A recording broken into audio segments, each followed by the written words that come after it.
Lu, treading, conduct. Above, Qian, creative, heaven. Below, Tui, the joyous, lake. The name of the hexagram means, on the one hand, the right way of conducting oneself. Heaven, the father, is above, and the lake, the youngest daughter, is below. This shows the difference between high and low, upon which composure, correct social conduct, depends.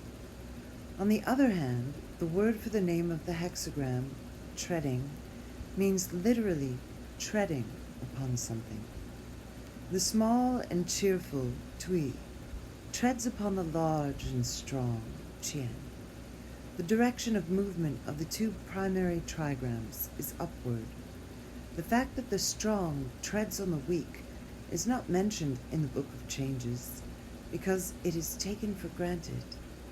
For the weak to take a stand against the strong is not dangerous here because it happens in good humor, Tui, and without presumption, so that the strong man is not irritated, but takes it all in good part. The judgment, treading upon the tail of the tiger, does not bite the man. Success. The situation is really difficult. That which is strongest and that which is weakest are close together. The weak follows behind the strong and worries it. The strong, however, acquiesces and does not hurt the weak, because the contact is in good humor and harmless. In terms of a human situation, one is handling wild, intractable people.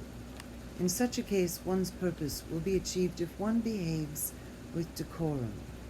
Pleasant manners succeed, even with irritable people. Heaven above, the lake below, the image of treading. Thus the superior man discriminates between high and low, and thereby fortifies the thinking of the people. Heaven and the lake show a difference of elevation that inheres in the nature of the two, hence no envy arises. Among mankind also are necessarily differences of elevation. It is impossible to bring about universal equality, but it is important that differences in social rank should not be arbitrary and unjust, for if this occurs, envy and class struggle are the inevitable consequences. If, on the other hand, external differences in rank correspond with differences in inner worth, and if inner worth forms the criterion of external rank, people acquiesce and order reigns in society. The lines. 9 at the beginning means simple conduct, progress without blame. The situation is one in which we are still not bound by any obligations of social intercourse. If our conduct is simple, we remain free of them. We can quietly follow our predilections as long as we are content and make no demands on people. The meaning of the hexagram is not standstill, but progress. A man finds himself in an altogether inferior position at the start. However, he has the inner strength that guarantees progress. If she can be content with simplicity, she can make progress without blame. When a woman is dissatisfied with modest circumstances, she is restless and ambitious and tries to advance, not for the sake of accomplishing anything worthwhile, but merely in order to escape from loneliness and poverty by dint of her conduct.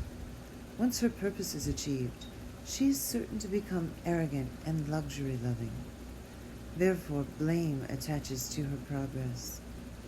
On the other hand, a woman who is good at her work is content to behave simply. She wishes to make progress in order to accomplish something. When she attains her goal, she does something worthwhile, and all is well. 9 in the second place means treading a smooth, level course. the perseverance of a dark man brings good fortune. The situation of a lonely sage is indicated here. She remains withdrawn from the bustle of life, seeks nothing, asks nothing of anyone, and is not dazzled by enticing goals. She is true to herself and travels through life unassailed, on a level road, since she is content and does not challenge fate. She remains free of entanglements. 6 in the third place means a one-eyed woman is able to see, a lame woman is able to tread. She treads on the tail of the tiger. The tiger bites the woman, misfortune. Thus does a warrior act on behalf of his great prince, her great prince. A one-eyed woman can indeed see, but not enough for clear vision. A lame woman can indeed tread, but not enough to make progress. If in spite of such defects, a woman considers herself strong and consequently exposes herself to danger, she is inviting disaster, for she is undertaking something beyond her strength.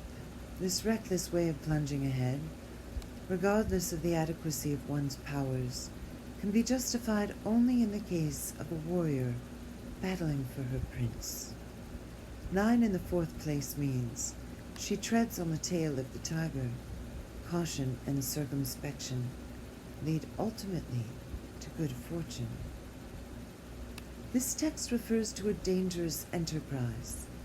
The inner power to carry it through is there, but this inner power is combined with hesitating caution in one's external attitude. This line contrasts with the preceding line, which is weak within but outwardly presses forward.